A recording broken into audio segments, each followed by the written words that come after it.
तो शिव महापुराण की कथा कह रही है 3 तत्वों को हमें ध्यान रखना है, एक हमारी नियत पर, एक हमारी नीति पर और एक हमारी नजर पर। शिव कथा कहती है मेरे देवाधिदेव महादेव के 3 नेत्र हैं और वो 3 नेत्र कोई साधारण से नहीं है। ये 3 नेत्र संपूर्ण ब्रह्मांड के कल्याण के लिए है,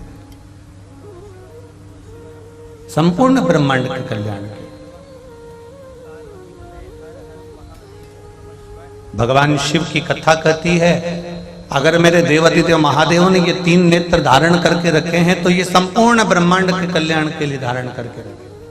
केवल मेरे देवाधिदेव महादेव के पास में कोई भी वस्तु है, अगर त्रिशूल है, डमरू है, भस्म है, सर्प है, बिच्छू है, मृगशाला है, गंगा महारानी है, मेरे देवाधिदेव महादेव के पास में अगर कुछ भी सामग्री है, जो भी मेरे बाबा के पास में है, वो केवल मेरे महादेव के हित की ही नहीं है। अगर मेरे महादेव के पास में कोई सामग्री है तो वो संसार के हित की है, संपूर्ण ब्रह्मांड के हित की है। शिव कथा कह रही है, भगवान देवाधिदेव महादेव का चरित्र कह रहा है।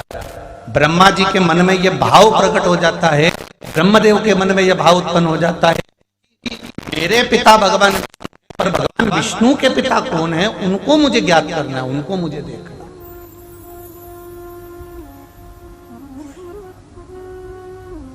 मैं उनको देखूं।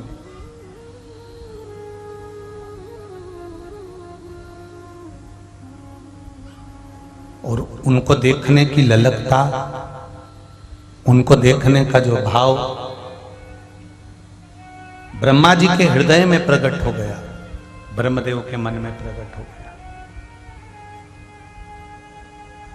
और ब्रह्मा जी के मन में जब भाव प्रकट हुआ तो ब्रह्मदेव भगवान नारायण के पास में जाकर खड़े हो गए और भगवान विष्णु से जाकर प्रार्थना करने लगे कि मुझे मेरे पिता का नाम भी ज्ञात में है, मुझे मेरे पिता का स्मरण भी है, पर मैं मेरे नारायण के पिता का स्मरण नहीं कर पा रहा हूं, मैं भगवान विष्णु के पिता का स्मरण नहीं कर पा रहा हूं।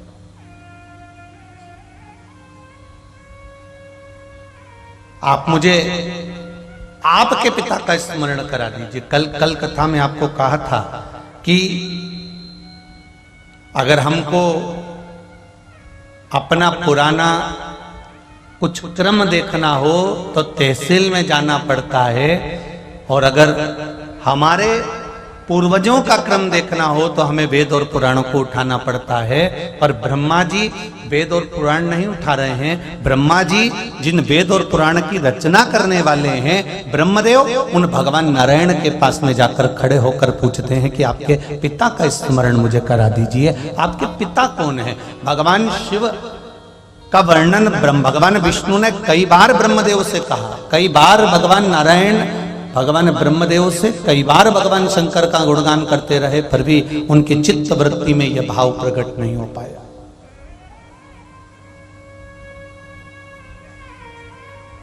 उनकी चित्त वृत्ति में यह भाव नहीं आ पाया। होता है कभी कभी।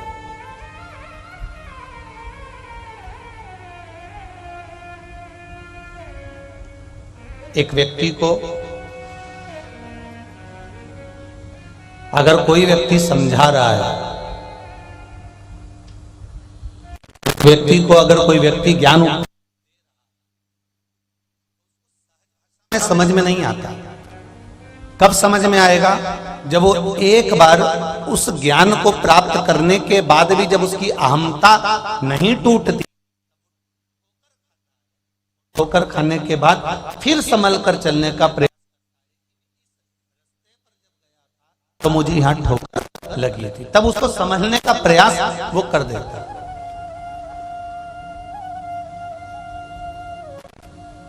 एक बात पहले कही आप लोगों को, आज फिर कह रहे हैं। चलने वाला व्यक्ति जब ठोकर लगती है तो 2 चीजें उसके स्मरण में आती है कि रास्ता कैसा है, और दूसरा उसके स्मरण में आता है कि मुझे संभालने वाले हाथ कितने हैं जो मुझे संभाल सकते हैं। ये उसको ठोकर लगते समय स्मरण में आ जाता है। ब्रह्मा जी, भगवान ब्रह्मदेव भगवान विष्णु से कह रहे हैं मुझे आपके पिता का स्मरण करा दीजिए, मुझे आपके पिता का दर्शन करा दीजिए। भगवान विष्णु ने कहा चलिए। एक सुंदर पर्वत के नजदीक में पहुंचे और उस पर्वत को भगवान नारायण और भगवान ब्रह्मदेव दोनों घुमा रहे हैं, दोनों घुमा रहे हैं।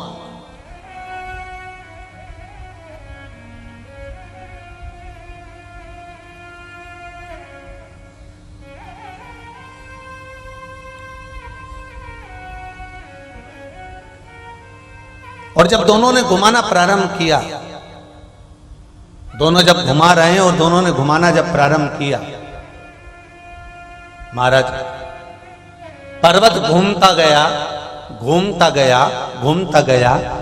जैसे एक पंखा 1 नंबर की स्पीड पर चलता है तो उसकी पंखड़ियां नजर आती है, 2 नंबर की स्पीड पर पंखा चलता है तो उसकी पंखड़ियां नजर आती है, 3 नंबर की स्पीड पर पंखा चलता है तो उसकी पंखड़ियां नजर आती है, 4 नंबर की स्पीड पर पंखा चलता है तो भी उसकी पंखड़ियां नजर आती है। जब 5 नंबर की स्पीड पर पंखा चलता है तो पंखड़ी नजर नहीं आती, केवल एक बिंदु सा नजर आने लगता है। जैसे जल में जब भंवर पड़ती है तो जल में भंवर पड़ते पड़ते एक बिंदु बन जाता है, उसी तरह भगवान देवादिदेव महादेव के लिए नारायण भगवान ने और भगवान ब्रह्मा ने जो पर्वत घुमाना प्रारंभ करा, उससे एक बिंदु जैसा एक आनंदमय एक लिंगायत आकृति प्रकट हो गई और उसमें से आवाज आ गई।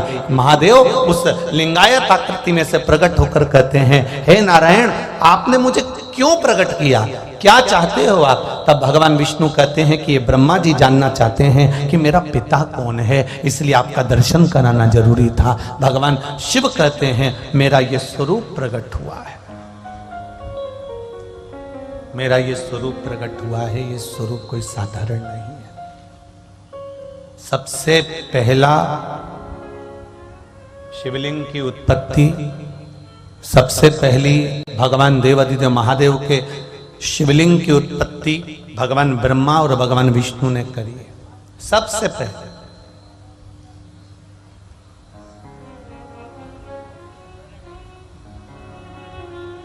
भगवान ब्रह्मा और भगवान विष्णु प्रकट करे, और जिस शिवलिंग को भगवान ब्रह्मा और भगवान विष्णु ने प्रकट करा वो शिवलिंग कोई साधारण नहीं है।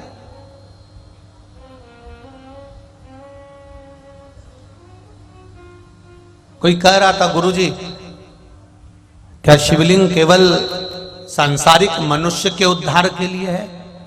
पर शिव महापुराण की कथा तो कहती है चाहे पशु हो, पक्षी हो, जलचर हो, थलचर हो, वायुचर हो, चाहे कोई जीव हो, भगवान शंकर का ये स्वरूप तो संपूर्ण विश्व के कल्याण के लिए।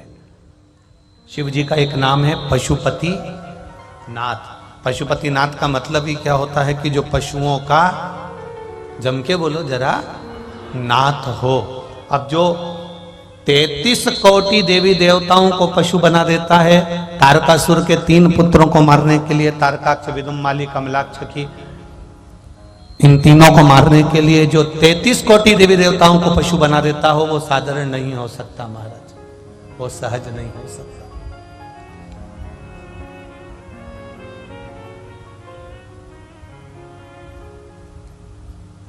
वो सरल नहीं हो सकता।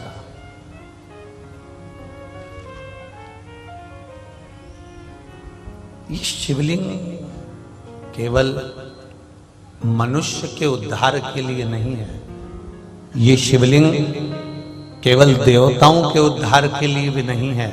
ये शिवलिंग चाहे पशु हो, पक्षी हो, जानवर हो, जलचर हो, थलचर हो, वायुचर हो, सबके उद्धार के। एक कितनी सुंदर कथा हमारे यहां स्कंद पुराण में आती है,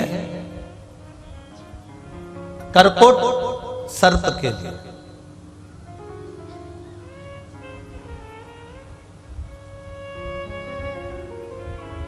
सांपों में भी एक सांप हुआ है, कारकोट सांप, कारकोट नाग, सर्प। जब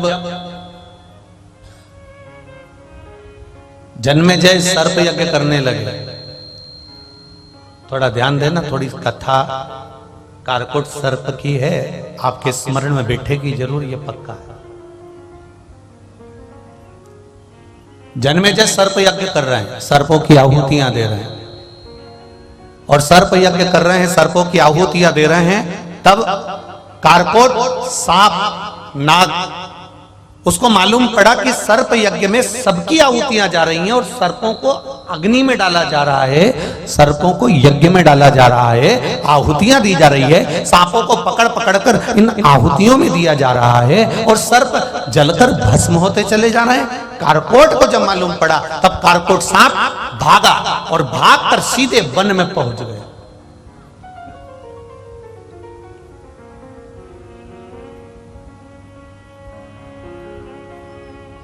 जब कारकोट वन में पहुंचा, अब उसको लगा कि जन्मेजय सर्पों की आहुतियां दे रहे हैं, उसके गुप्तचर आएंगे, सर्प पकड़ेंगे और अग्नि में डाल देंगे। अब मैं करूं तो करूं क्या? अब दुनिया के लोग कहते हैं क्या शिवलिंग केवल मनुष्य के उत्थान के लिए है, मानव के उद्धार के लिए है, क्या देवताओं के उद्धार के लिए है? मेरे राम जी ने शिवलिंग की स्थापना करी, मेरे भगवान कृष्ण ने शिवलिंग की स्थापना करी, पांडवों ने शिवलिंग की स्थापना करी, माता आदिशक्ति ने शिवलिंग की स्थापना करी, माता पार्वती ने पार्थिव शिवलिंग की पूजन करी, सती माता ने पार्थिव शिवलिंग की पूजन करी, उमा माता ने करी, कात्यायनी ने करी, कुष्मांडा ने करी, चंद्रघंटा ने करी। तो क्या केवल ये शिवलिंग, ये शंकर का स्वरूप क्या केवल मनुष्य या देवताओं के उद्धार के लिए? नहीं नहीं, जैसे कारकोट को मालूम पड़ा कि जन्मेजय यज्ञ कर रहा है, सर्प यज्ञ कर रहा है और आहुतियों पर आहुतियां दे रहा है, तो कारकोट भागा और जंगल में गया।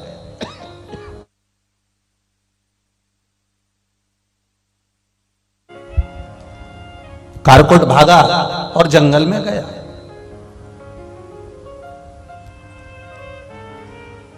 और कारकोट भागकर जंगल में जैसे ही पहुंचता है, कहां छुपूं मैं जाकर, किस जगह पर जाऊं मैं,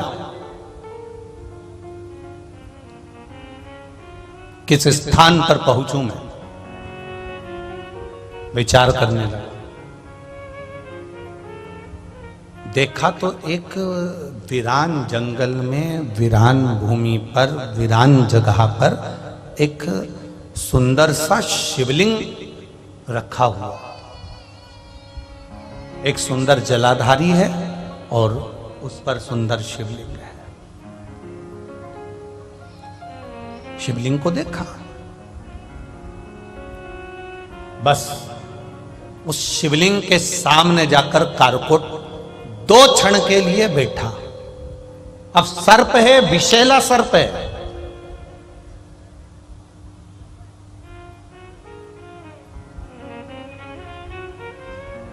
और कोई साधारण सा सर्प नहीं है, यह बड़ा भयंकर विषैला सर्प। इसका काम क्या है? कहा दूसरे सर्प यदि किसी को डसते हैं तो उसके प्राण चले जाते हैं, वो मर जाता है। तक्षक नाग डसे मर जाए, कालिया नाग डसे मर जाए, शेष नाग डसे मर जाए, विषैले से विषैला सर्प अगर किसी को डसता है तो वो मर जाता है। पर कारकोट सर्प की एक बात बड़ी निराली है कि ये जिसको डसता है वो मरता नहीं है, केवल उसका शरीर सड़ने लगता है, उसका शरीर कुरूप हो जाता है, उसका शरीर काला पड़ जाता है और भयंकर उसके शरीर में से गंध आने लगती, भयंकर शरीर में से ये शरीर बेकार हो जाता है, सड़ने लगता है, बेकार, काला पड़ जाता है, बेकार हो जाता है। अब जब शरीर काला पड़ने लगे, बेकार हो जाए, तो उस मरने वाला व्यक्ति ठीक है कि वो जो शरीर सड़ रहा है वो व्यक्ति ठीक है? बोलो रे जरा, कंजरी वाले बोलो जरा, अच्छे से बोलो, कौन सा शरीर ठीक है? जो सड़ रहा है, गल रहा है, बदबू मार रहा है, जिस शरीर को हाथ लगा और उसमें खड्डा पड़ जाए, चमड़ी सड़ने लगे, बदबू मारने लगे, खाल सड़ने लगे, पानी गिरने लगे शरीर में से, पूरा शरीर बेकार हो रहा है, बदबू मार रहा है और पूरा काला पड़ गया है, तो एक सर्प वो है जो डसता है और व्यक्ति मर जाता है, और एक सर्प वो है जो डसता है और शरीर को सड़ा देता है। तो वो डसने वाला सर्प ठीक है कि ये शरीर को सड़ाने वाला सर्प ठीक है? अरे बोलो जम के बोलो जा। वो शरीर को जो डस ले और मर जाए वो ठीक। अब ये पड़ा हुआ है, सड़ रहा है, पड़ा हुआ है, बेकार हो गया है, तो उससे मतलब क्या?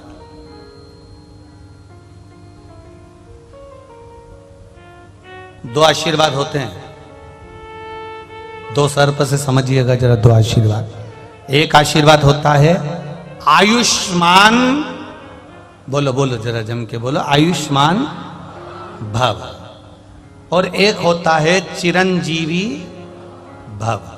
अब दोनों में अंतर समझना थोड़ा सा।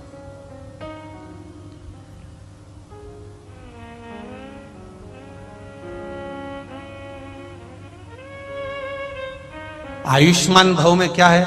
तुम्हारी भगवान खूब खूब लंबी आयु करे। अब भले मुंह में सोफा सेट नहीं, और शरीर में आंत नहीं, हाथ थर थर थर थर धूज रहे, आंखों से दिखाई नहीं दे रहा, मुंह से खाते नहीं बन रहा, कानों से सुनाई नहीं दे रहा, पर बुजुर्गों ने आशीर्वाद दिया था आयुष्मान भव। मतलब अब तुम भले पलंग पर पड़े रहो, सड़ते रहो, गलते रहो, कैसे भी पड़े रहो, तुम्हें आशीर्वाद मिला है आयुष्मान भव होने का, इसलिए तुम्हारी उम्र बढ़ गई। अब पड़े रहो, गलते रहो, सड़ते रहो, जैसे पड़े हो पड़े रहो। ये तो हो गया आयुष्मान भव। अब एक होता है चिरंजीवी भव। चिरंजीवी का मतलब होता है कि जैसे तुम आज हो, जितने तंदुरुस्त आज हो, जैसे सुंदर आज हो, जैसे ताकतवर आज हो, जैसा बल तुम में आज है, मरते दम तक तुम में यह बल रहे, उसको चिरंजीवी का, वो बल तुम्हारा परमानेंट रहे। अब तुम्हें कौन सा आशीर्वाद चाहिए? नहीं नहीं, तुम तो ले आयुष,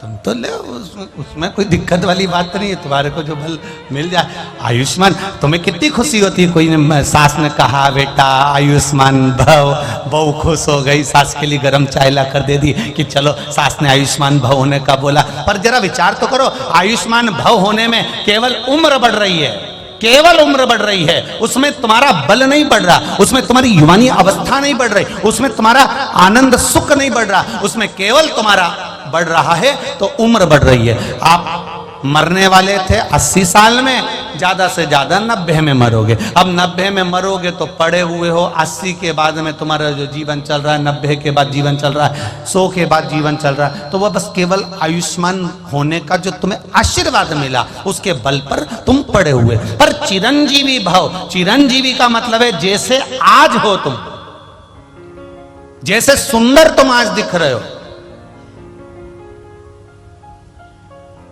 जैसे तुम आज नजर आ रहे हो, जैसा बल तुम में आज है, जैसी एनर्जी तुम में आज है, जैसा विल पावर तुम में आज है, जैसी प्रबलता तुम में आज है। चिरंजीवी का मतलब है कि तुम पूरे जीवन पर्यंत जब तक जियो ऐसे ही जीना, सुंदर होकर, सुखमय होकर, भगवत भजन करते हुए, स्मरण करते हुए, मंत्र जाप करते हुए, नाम जाप करते हुए, कीर्तन करते हुए अपनी जिंदगी को ऐसे ही जियो, ऐसे।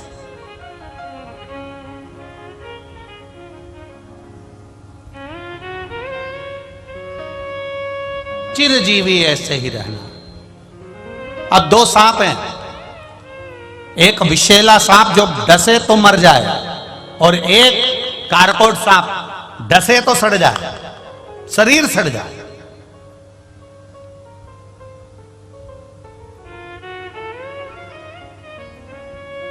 महाराज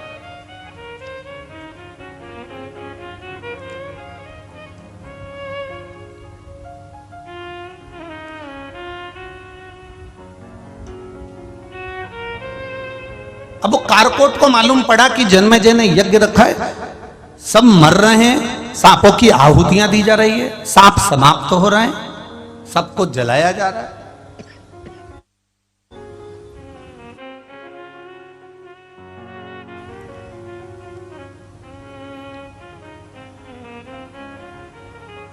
जब उसके स्मरण में आया, शिव जी के सामने, शिवलिंग के सामने जाकर बैठ गया। सामने शिवलिंग है, ये सम्मुख में बैठा है, सम्मुख में। अब बहुत ध्यान देना महाराज जी,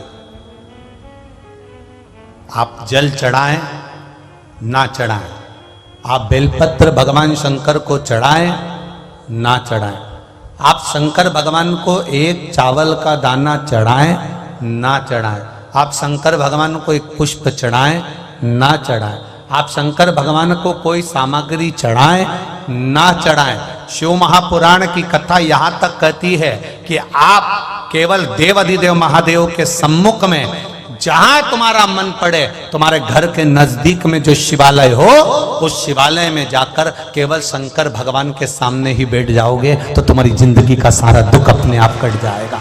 केवल महादेव के सम्मुख में पहुंच जाने पर, केवल महादेव के सामने पहुंचकर बैठ जाने पर तुम्हारा दुख कट गया।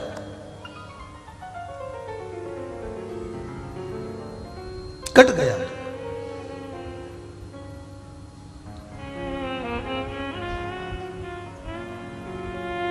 वो कहते हैं ना, मुश्किल की घड़ियों में वही हंसते हैं जिनके दिल में मेरे महादेव बसते हैं। नहीं तो कोई हंसता है क्या?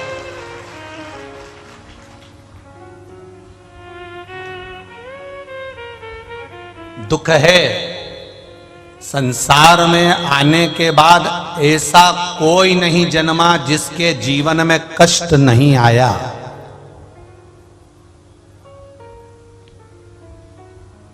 ऐसा कोई नहीं जन्मा जिसके जीवन में कष्ट नहीं आया।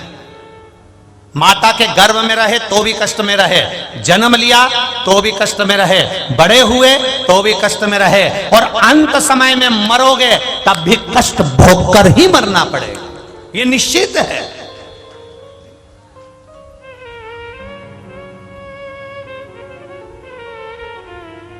अब इससे बच तो सकते नहीं।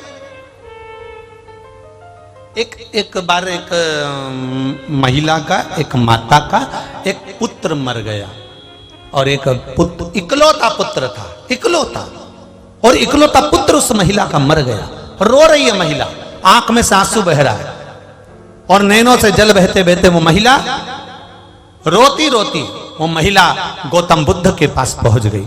और गौतम बुद्ध के पास जाकर उस महिला ने कहा, बाबा, ओ बाबा, बाबा, ओ बाबा, मामा, ओ बाबा, ए संत जी, ए साधु जी, ए गुरुजन, मेरा बेटा मर गया है बाबा, मेरा बेटा जीवित कर दीजिए, मेरे बेटे को बचा दीजिए, मेरा बेटा वापिस जीवित हो जाए बाबा, ऐसी कृपा कर दीजिए। गौतम बुद्ध ने कहा, यह हो नहीं सकता। महिला कहती है, आप संत हो, आप गुरु हो, आप साधु हो, आप सन्यासी हो, आप तपस्वी हो, आप साधक हो, आप उपासक हो, सब कुछ कर सकते हो, मेरे बेटे को जीवित कर दीजिए। संत गौतम बुद्ध ने मन में सोचा, इसको कैसे समझाऊं कि यह मृत्यु है, इस पर कोई विजय प्राप्त नहीं। व्यक्ति आया है तो जाएगा जरूर, चाहे तुम कितने भी कितनी बादाम खाओ, चाहे मत खाओ, चाहे गुलाब जामुन खाओ, चाहे मत खाओ, चाहे डनलप के गद्दे पे सो, चाहे मत सो, चाहे कथा सुनो, चाहे मत सुनो, मरना तो पड़ेगा, ये निश्चित है। अब गौतम बुद्ध जी से कहा, इसको जीवित कर दो। गौतम बुद्ध कहने लगे, ऐसा हो ही नहीं सकता, नहीं, आपको जीवित करना पड़ेगा। बाबा, आप संत हो, आप गुरु हो, आप साधु, आप सन्यासी, आप तपस्वी, आप साधक, आप उपासक, इसको जीवित करो। अब वो जीवित कैसे करे? गौतम बुद्ध बाबा ने कहा, ठीक है, मैं इसको जीवित एक शर्त पर कर दूंगा। शर्त तुम्हें मानना पड़ेगा, पूरे नगर में जिसके घर में कभी जिंदगी में कोई ना मरा हो, उसके घर से एक मुट्ठी चावल लाकर दे दो। बस वो चावल मैं इसके ऊपर डालूंगा, और ये जीवित हो जाएगा। उस माँ ने सोचा बस इतने में मेरा बेटा जीवित हो जाएगा, हाँ जाओ। गौतम बुद्ध ने उस माता को भेज दिया, माँ जिस जिसके घर में जाती है, तुम्हारे घर में कभी कोई मरा नहीं हो तो चावल दे दो, तुम्हारे घर में कोई कभी मरा ना हो तो चावल दे दो, तुम्हारे घर में कभी कोई मरा ना हो तो चावल दे दो, तुम्हारे घर में कभी कोई मरा ना हो तो चावल दे दो। प्रत्येक घर में वो माँ जाती है, सुबह से लेकर रात तक, रात से लेकर सुबह तक घूमती है, पर ऐसा कोई घर नहीं मिला जिस घर में कभी जिंदगी में कोई मरा नहीं था, क्योंकि मृत्यु अटल सत्य है, ये सत्य है और इसको कोई नकार नहीं सकता। मां ने आकर कहा बाबा कोई घर ऐसा नहीं मिला जहां कोई मरा नहीं है। गौतम बुद्ध ने कह दिया बस यही समझाना चाहता हूं कि मृत्यु आती जरूर है, उसको कोई टाल नहीं सकता। चाहे मैं हूं, चाहे संसार का कोई व्यक्ति हो, किसी के पास करोड़ों का धन होगा तो वो भी जाएगा, और कोई रोड पर सो रहा होगा तो भी वो जाएगा, इसको कोई बचा नहीं सकता। गौतम बुद्ध ने कहा मां कोई तुम्हारे बेटे को जीवित नहीं कर सकता, पर इतना याद रखना बेटा चले गया पर तुम हो, और तुम्हें ज्ञान देना चाहता हूं कि जीवित रहने का केवल एक साधन है, जीवित रहने का केवल एक आनंद है कि अपने इस शरीर का सदुपयोग करो, इस शरीर से भजन करो, कीर्तन करो, मंत्र जाप करो, यज्ञ करो, अनुष्ठान करो और परमार्थ का कार्य करो। किसी भूखे को भोजन करा देना, किसी को पानी पिला देना, किसी शिक्षा की व्यवस्था कर देना, किसी के शरीर में कष्ट है तो औषधि की व्यवस्था कर देना। ये शरीर भगवान ने दिया है, तो मरने के बाद भी व्यक्ति जीवित रहता है। लोग कहते हैं उसने ऐसा सत्कर्म किया था, ये मरने के बाद जीवित होने का कर्म लोग कहते हैं।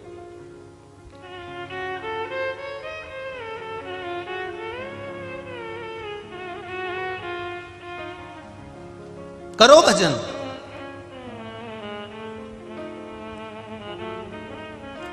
शिव जी पर आप कुछ चढ़ा नहीं सकते, कोई बात नहीं।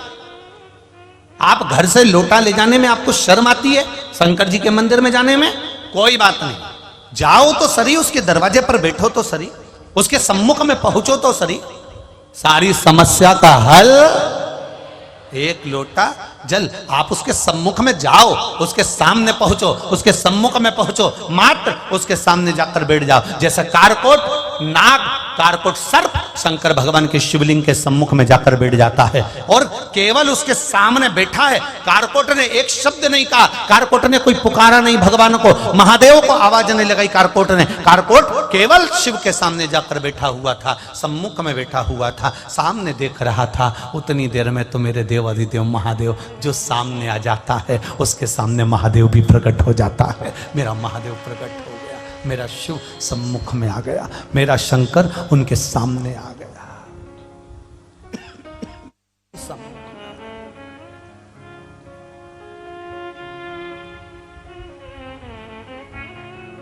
सम्मुख में देवाधिदेव महादेव प्रकट हो गए।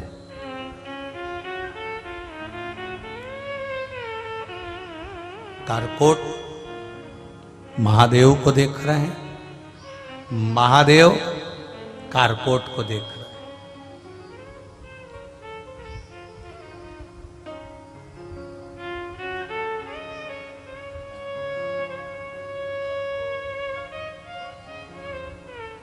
हाथ जोड़ लिए, कारकोट ने देखा, शिवजी ने कारकोट नाग को, सांप को देखा तो पूछ लिया क्या बात है, तुम भय में दिख रहे हो?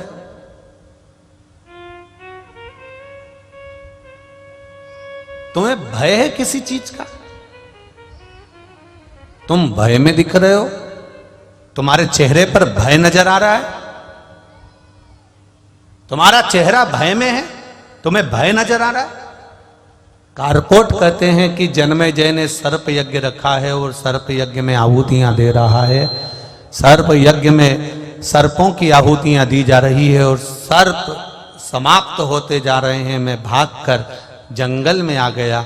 जंगल में कहा जाता आपका स्वरूप देखा, इसलिए थोड़ी देर यहाँ आकर बैठ गया। इस मन की शांति के लिए, इस हृदय की शांति के लिए आपसे भी कहूँगा, एक निवेदन आपसे भी करूँगा। जितने लोग आस्था पर सुन रहे हैं, जितने लोग फेसबुक यूट्यूब पर सुन रहे हैं, और जितने लोग इस कंजरी गांव की पावन धरा पर कथा सुन रहे हैं, उनसे भी कहूँगा कि जब मन में कहीं भय उत्पन्न हो, जब लगे आपको ऐसा लगने लगे कि अब कुछ भी आगे नहीं है, मेरा जीवन अब समाप्ति की ओर है, जब आपको लगने लगे, उस समय, उस घड़ी, उस पल, उस क्षण पर आप शिव के सामने, मेरे देवादिदेव महादेव के सामने 2 क्षण जाकर बैठ जाना। बस बैठोगे, उतनी देर में बाबा महादेव स्वयं आपके दुख को हरण कर लेगा। बैठ जाओ उसके पास, उसके चरणों में जाकर, उसके नजदीक जाकर। मैंने तेरे ही भरोसे, ओ बाबा तेरे ही भरोसे, हवा बिच उड़ती जावांगी, बाबा डोर हटो छड़ीला में कटी जावांगी, भोले मैं तेरी पतंग, शंभो मैं तेरी पतंग। अब 2 क्षण उसके पास जाकर बैठ जाओ। एक पत्र आया, देखिए, पहले जो वेंटिलेटर पर पड़े हैं उनका फोटो देख लो। जितने लोग टीवी पर देख रहे होंगे वो टीवी पर देख लें। उनकी रिपोर्ट है जो डॉक्टर की लगाई गई है।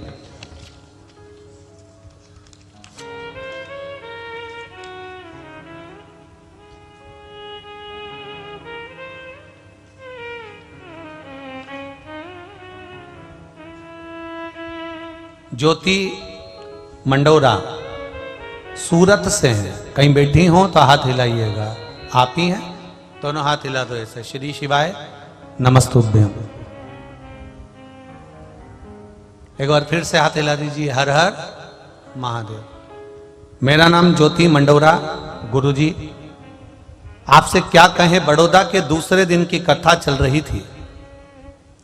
उसी समय कथा सुन रहे थे और समाचार आया कि आपकी बहन स्वाति को वेंटिलेटर पर रखा गया है और डॉक्टर ने जवाब दे दिया है कि शरीर केवल 10% ही काम कर रहा है। पूरे शरीर ने काम करना बंद कर दिया, केवल 10% शरीर काम कर रहा है। आप लोग अभी आ जाओ। बस क्या कहें गुरुजी, नाथद्वारा तक जाना मुश्किल हो गया और आंखों में आंसू भर गया कि वेंटिलेटर पर पटक दिया और 10% शरीर काम कर रहा है। धीरे धीरे हम रास्ते भर उनसे बात करते गए, उनका शरीर काम नहीं कर रहा था, पूरा शरीर बेकार हो चुका था। शरीर में श्वास भी धीरे धीरे रुक रही थी। गाड़ी पर चलते चलते बात करते करते पहुंच रहे हैं, पर कथा सुनने से एक मंत्र मिल गया था, श्री शिवाय। जम के बोलो जरा, श्री शिवाय नमस्तुभ्यम। मंत्र मिल गया था, उसको जाप करते करते गए। वहां जाकर हमने शिव जी के मंदिर पर 1 लोटा जल चढ़ाया, भगवान देवादिदेव महादेव से प्रार्थना करी, मेरी बहन के प्राण बचा लो, अभी उसकी उम्र नहीं है बाबा, आप उसको बचाइए। बस क्या था गुरुजी, लोटा भरकर जल चढ़ाया, उस जल को लाकर उसके होठों पर लगाया। डॉक्टर मना कर रहा था कि वेंटिलेटर पर कोई भी चीज नहीं दी जाती, पर हमने ना उसको पानी पिलाया, हमने केवल उसको होठों पर जल लगाया और बाबा की कृपा देखिए। उसके बाद में मेरी बहन एकदम ठीक हो गई। हमने उसी समय पर निर्णय ले लिया था कि अगली कथा जो कंजरी में होगी, पावागढ़ के पास होगी, वहां हम प्रणाम करने के लिए जाएंगे। ये शिव तत्व है। अब ठीक है बाबू, श्री शिवाय नमस्तुभ्यम। बैठिए। हर हर महादेव। शिव तत्व है शंकर ओ घड़ी।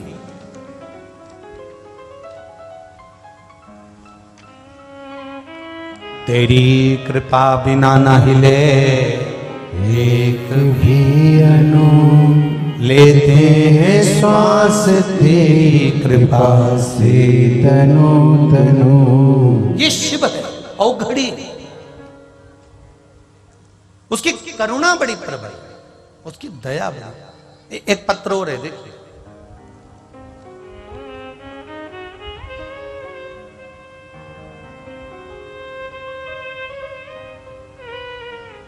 मेरा नाम रीता है, मैं नडियाद की रहने वाली हूं। कहीं बैठी हो तो हाथ हिलाइएगा। मेरा नाम रीता है, मैं नडियाद की रहने वाली हूं। कहीं बैठी हो तो हाथ हिलाइएगा। रीता जी, मेरा नाम रीता है, मैं नडियाद के लिए रहने वाली हूं। गुरुजी, मेरे भोले बाबा से मैं क्या बखान करूं। आपने कहा था बड़ौदा की कथा में कि बाबा शंकर की कथा और शिव की भक्ति 3 महीने में कुछ ना कुछ प्रदान कर देती है। बाबा 3 महीने बाद पावागढ़ की कथा में आपके पास आए हैं। गुरुजी, मुझे बहुत विश्वास था कि मेरे बाबा मेरी सुनेंगे। मेरी भाभी को कई वर्ष से संतान नहीं थी। गुरुदेव, संतान का सुख नहीं था। उन्होंने डॉक्टरों को दिखाया, इलाज करवाया, पर संतान का सुख नहीं था। तब बड़ौदा की कथा में हमने बाबा से प्रार्थना करी थी, बाबा हम जल चढ़ाएंगे, पानी भाभी को देंगे, आप उनको संतान दीजिएगा। बाबा की कृपा से मैं यहाँ प्रणाम करने आई हूँ, क्योंकि मेरी भाभी का गर्भ ठेर गया है। ये शिव तत्व है, ये शंकर औघड़ी।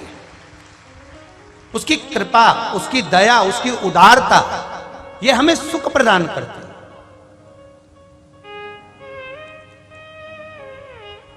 और फिर कहूंगा, जितने भी लोग कथा श्रवण कर रहे हैं इस पंडाल में, कंजरी गांव में बैठकर, कहीं तुम्हारी किस्मत बड़ी प्रबल थी, तुम्हारा भाग्य प्रबल था।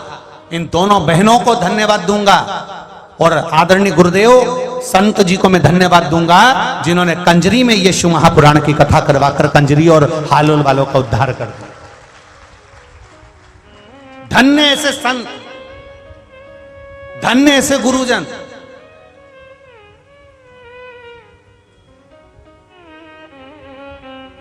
ये बहनों का तो मन हो गया था कि कथा कहीं पर भी हो पर हो जाए, भले वो सीहोर हो पर हो जाए।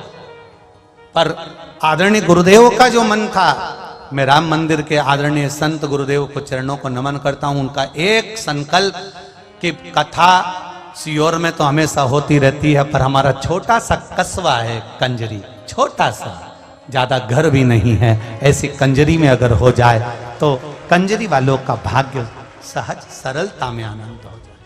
किस्मत वाले हो कंजरी वाले, हालोल वालों तुम किस्मत वाले हो कि संत इस गंगा को मोड़कर कंजरी तक लेकर आ गए, और उसमें तुमने 2 गोता लगा लिया, उसमें तुमने डुबकी लगा। ये तुम्हारा भाग्य, ये तुम्हारे आनंद था। और ये कोई दूसरा नहीं कर सकता, ये संत ही कर सकते हैं, संत के सिवा कोई नहीं। भाग्य। अब ये आपकी किस्मत, आपका भाग्य कि आप कितना ग्रहण कर रहे हो। पर इतना विश्वास जरूर रखना कि कथा सुनने के बाद में 3 महीना लिख कर रखना, और अगले 3 महीने में तुम अगले पंडाल में मिलोगे ही निश्चित है। बाबा ऐसी कृपा करता है, करता है कृपा उसमें, उसकी करुणा ही ऐसी। जो दिल से आपने कहा उससे, उसने दिल से सुना। सांप कारकोट केवल शिवलिंग के सामने बैठा है, कुछ नहीं बोला, केवल सम्मुख में जाकर बैठा है। आप उसके सम्मुख में बैठो तो, आप उसके सामने जाओ तो।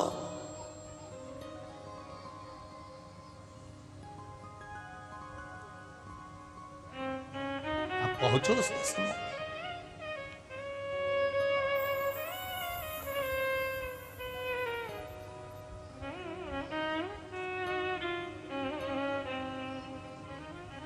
कहे अपनी किस्मत का ताला अपनी किस्मत का ताला तुम खोलते चलो। श्री शिवाय नमस्तुभ्यं तुम बोलते चलो। श्री शिवाय नमस्तुभ्यं तुम बोलते चलो। अपनी किस्मत का ताला तुम खोलते चलो। अपनी किस्मत का ताला तुम खोलते चलो। शिवाय नमस्तुभ्यं तुम बोलते चलो। शिवाय नमस्तुभ्यं तुम बोलते चलो। श्री शिवाय नमस्तुभ्यं तुम बोलते चलो। श्री शिवाय नमस्तुभ्यं तुम बोलते चलो। अपनी किस्मत का ताला तुम खोलते चलो। अपनी किस्मत का ताला तुम खोलते चलो। श्री शिवाय नमस्तुभ्यं तुम बोलते चलो।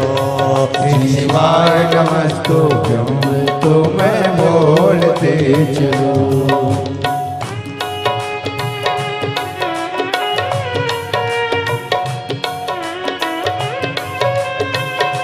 शंभो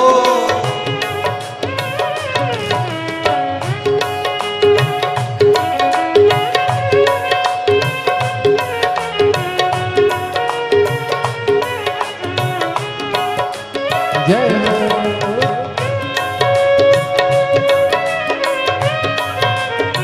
हरि बोल।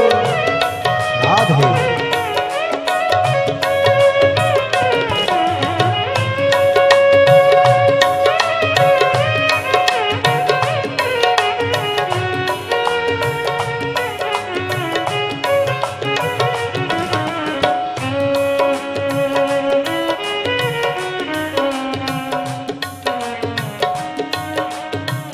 हरि बोल।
समझाना बड़ा मुश्किल है। आखिर वो दर्द दिल है। आखिर वो दर्द दिल है। समझाना बड़ा मुश्किल है। समझाना बड़ा मुश्किल है। आखिर वो दर्द दिल है।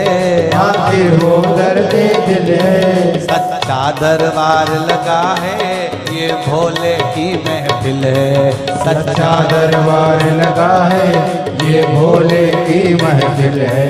सच्चा दरबार लगा है ये भोले की महफिल है। सच्चा दरबार लगा है ये भोले की महफिल है। नैनों को डमरू वाले का नैनों को काशी वाले का नैनों को डमरू वाले का दीदार चाहिए। वो काशी रहने वाला भोलानाथ चाहिए। वो काशी रहने वाला भोलानाथ चाहिए। वो काशी रहने वाला भोलानाथ चाहिए। वो काशी रहने वाला भोलानाथ चाहिए। अपनी किस्मत का ताला तुम खोलते चलो। अपनी किस्मत का ताला तुम खोलते चलो। श्री शिवाय नमस्तुभ्यं तुम बोलते चलो। शिवाय नमस्तुभ्यं तुम्हें बोलते चलो। अपनी किस्मत का ताला तुम खोलते चलो। अपनी किस्मत का ताला तुम खोलते चलो। श्री शिवाय नमस्तुभ्यं तुम बोलते चलो। श्री शिवाय नमस्तुभ्यं तुम्हें बोलते चलो।